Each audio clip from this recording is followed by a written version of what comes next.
made you want to start Muay Thai? I was going to a traditional gym. I was controlling what I was eating. I was becoming hypersensitive even about my diet. I really was just kind of vain and very insecure. And I felt like if I looked better, people would like me better. Yeah. And I was still just gaining weight. And so I was like, well, let me do something different. Let me switch it up and see if my body will react. And I Googled cool gyms in my neighborhood. The second one was the first Muay Thai gym that I ended up going to. I did an intro class and I was hooked pretty much after the first day there. I was actually physically sick and I didn't know it. I ended up having a surgery. What was it for? I had fibroids. Okay. So my body was growing fibrous tumors. They're not cancer, but they were huge. It was like my body was 16 weeks pregnant with twins. Jesus. And so the weight gain was substantial, which is why I was panicking, but it turned out that my body was actually malfunctioning. And once I got that problem situated, I've been healthy ever since. How old were you then when you started? I started Muay Thai just before my 36th birthday. Oh wow. Yeah, so. How old are you now? I'm 40. I'll be 41 in exactly a month from now. How many fights have you had? I've only had 4 fights, full rules amateur fights. The first time a couple days ago was fighting without the gear. When you started Muay Thai, did you know you wanted to fight? Absolutely not. I just wanted to be skinny. And then when I started training more and more, something just kind of clicked and I was like, what would happen if I focused more on what my body can do and less on what it looks like? And my body started to surprise me. Even when I still had the tumors, my body just started to do the things that I asked it to do. And I started to treat myself better because I felt better. So it was this cycle, but a good one finally. Was you unhealthy before that? I was a very heavy drinker. Actually, about 2 days ago, I hit 4 years of sobriety. Yeah. At the height of my drinking, I was drinking every day. A lot of it was social drinking, but then I started to realize that in order to go out, sometimes I would need a drink first, like to prime myself. And then if I had a bad day, I would need a drink. And then if work was hard, I would need a drink. But when do you ever not have a bad day? And when is work ever not hard? Yeah. And so I was always drinking. When was it that you stopped? You're good at this. So I've done it once. Well, you're doing great. So I had the surgery. I got myself out of bed. I got my Stellas out of the refrigerator and I took the painkillers and I was just drinking and drinking and drinking. And I remember being like completely just drunk and high. And I promised myself if I woke up that I was gonna stop drinking. I'm not gonna live my life the way that I've lived it up to this point. I'm gonna make a change. And then I remember waking up the next day and I was so pissed. I was just so mad that I woke up. Really? I was so mad. Yeah. Because then I had to hold myself to that thing and make that change. Like I really thought I could just like slide out of there. And I was so disappointed when I woke up. And I woke up and I cried and I was in pain. And of all people, my ex-husband ended up bringing me the medicine and I took the rest of my painkillers. I never had another drink since then. You just went cold turkey? Cold turkey. It was the hardest thing I had ever done. It was the scariest thing I'd ever done. It was the loneliest thing I'd ever done. Because if you make a drastic change like that, the people that you share that habit with, they scatter like cockroaches when the lights come on. I had lots of friends. Most insecure people have lots of friends. Would you say genuine friends? Or I had drinking buddies. Yeah. I thought I had genuine friends, but I had drinking buddies. And when I had that surgery, that's when I found out. That's a really difficult thing to go through. So you're on sober, you've lost pretty much everyone. Mm-hmm. How did you continue? Obviously, you're going to have hard days. I had a lot of hard days. I had a lot of lonely days. I had a lot of days where I didn't know what to do with myself. Yeah. Because what I would do was like watch rom-coms and drink. Yeah.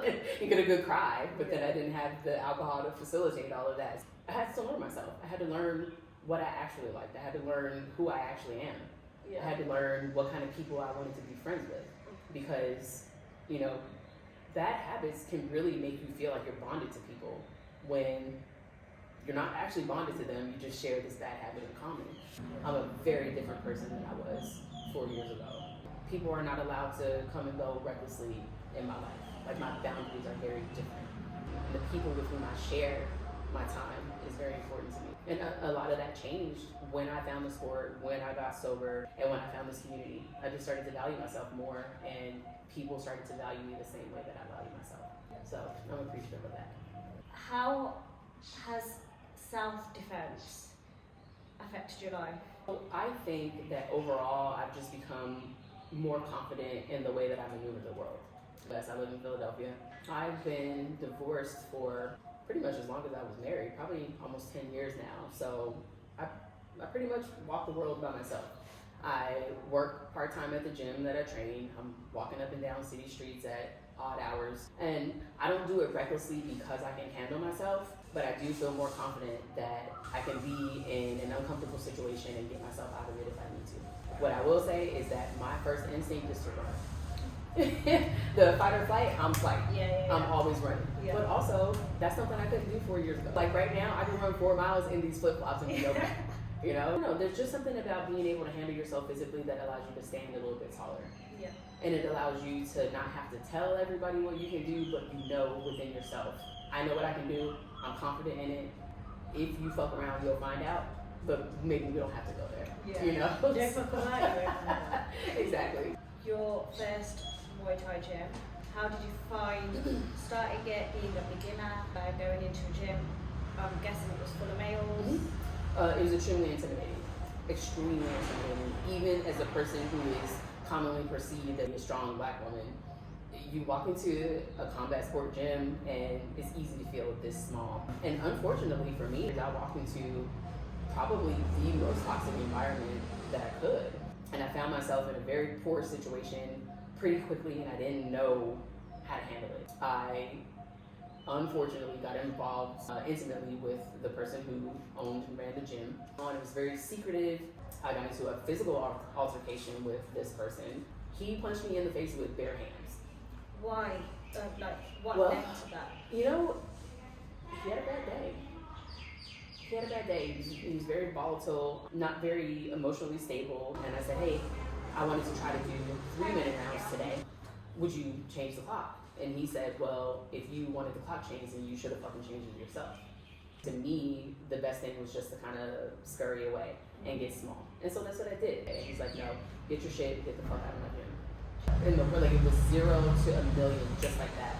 There were a gym full of people. And when he started to attack me, so he grabbed me to pull me out. And of course, your instinct is to fight back. So I'm trying to get out of his grips. And he's throwing my stuff all over the gym. And they just kept going like nothing was even happening. People kept jumping rope. People kept hitting pads. I mean, these are grown men. And we were having a knockdown, drag out fight.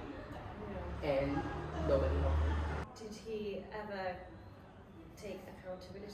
Oh, he called the cops on me and told them that there was a crazy girl that flipped out on him. They showed up at my house. It's just starting to come out that he was intimately and sexually inappropriate with lots of his students. But nobody would say his name. I mean, women in the Muay Thai community have so few opportunities to begin with, and nobody wants to mess that up. I felt like I didn't have anything to lose. So I told the full story, even my involvement in the story. I consented to this relationship thinking that it would be a relationship, and then it wasn't. I think I might have been the first person to actually say a name. And then after that, I got an overwhelming amount of support, but under the table.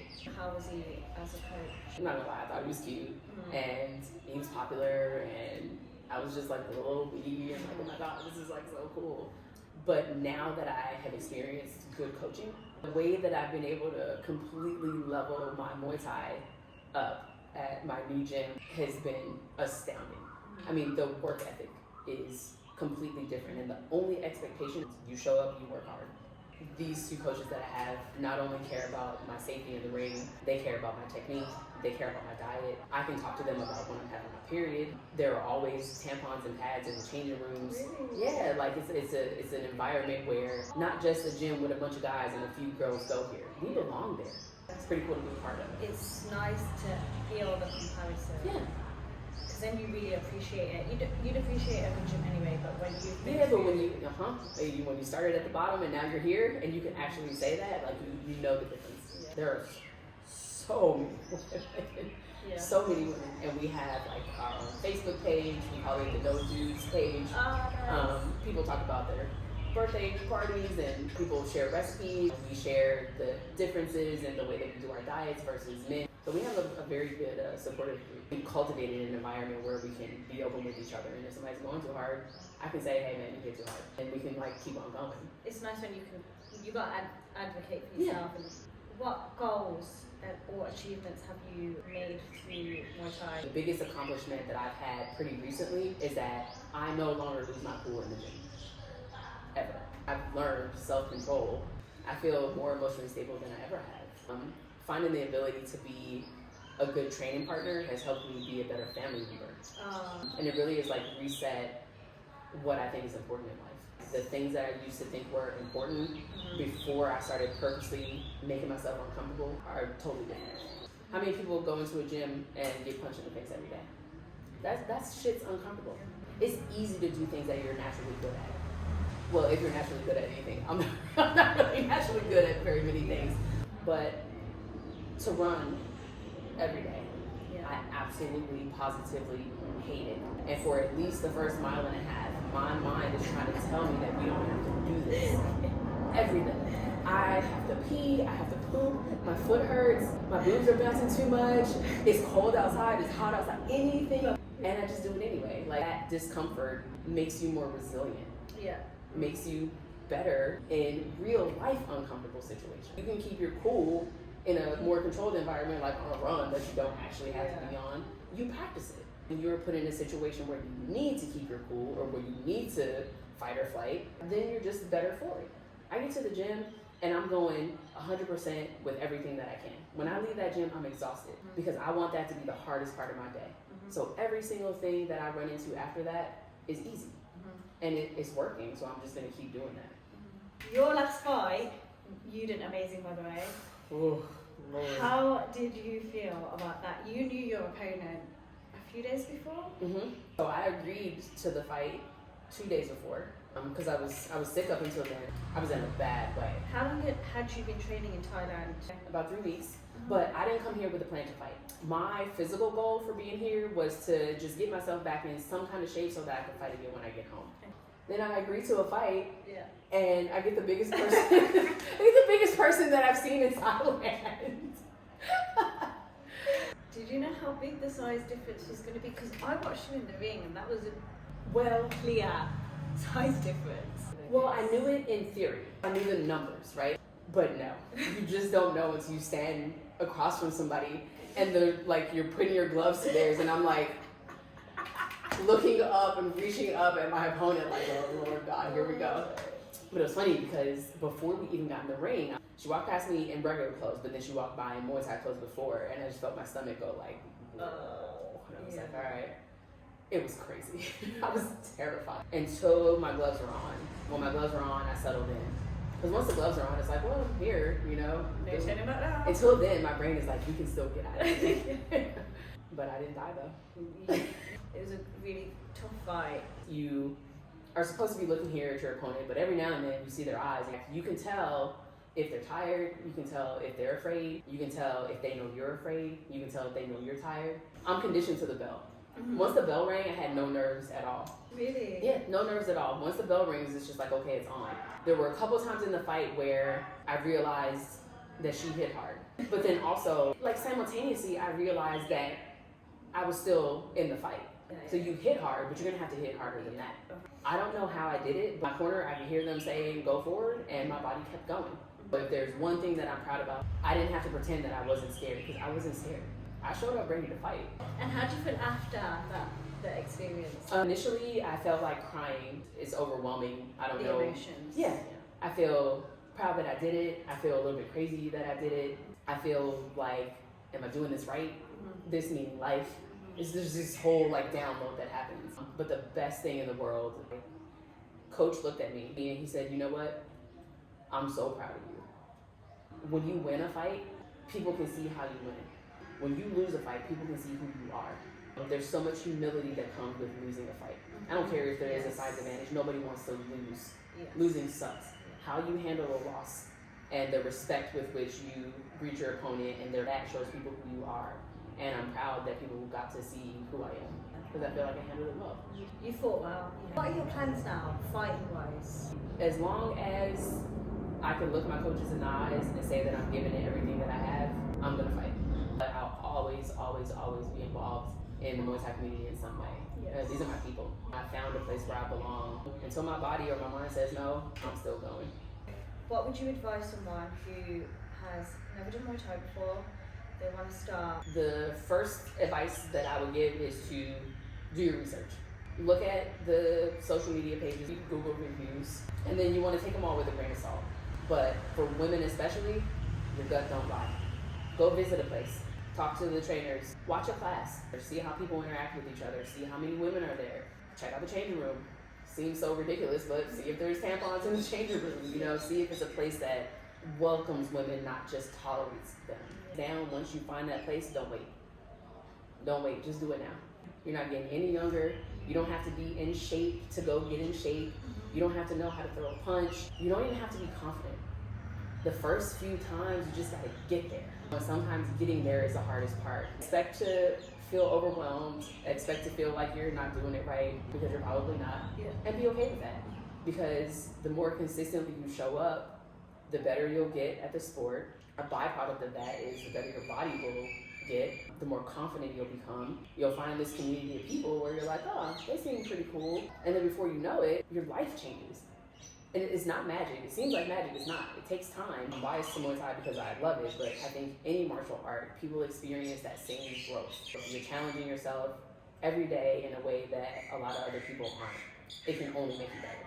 When you go and the first class is really hard, give it the rule of 3. Go 2 more times.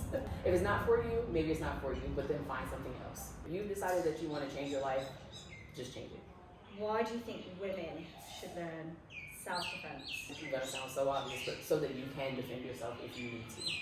I don't know statistics off the top of my head. I do know for certain that most women who are physically assaulted, sexually assaulted, is by people that they know and people that they think they can trust. When things go wrong, you need to know how to handle yourself.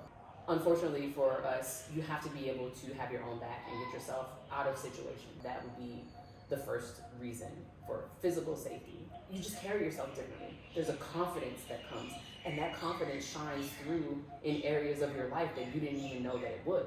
It makes you a better friend, it makes you a better lover, it makes you a better parent if you have children, it makes you a better dog parent if you have dogs or cats or whatever. It just elevates you as a person. It builds security. When you find security, you navigate the world differently, and it can be so much more of a pleasant life experience in general when you know that you can take care of yourself. It makes you whole. You've come a long way. It seems like it's been a long life, but I tell you what, I'm having so much fun. I'm happy. So. I'm glad you found Muay Thai. Apart from the circumstances you went through. Yeah, I mean, I could live without that, but even that, speaking out was so empowering because I never stood up for myself. And look at the irony. A person who was the first person to teach me how to fight, they were my biggest fight, and I fucking won.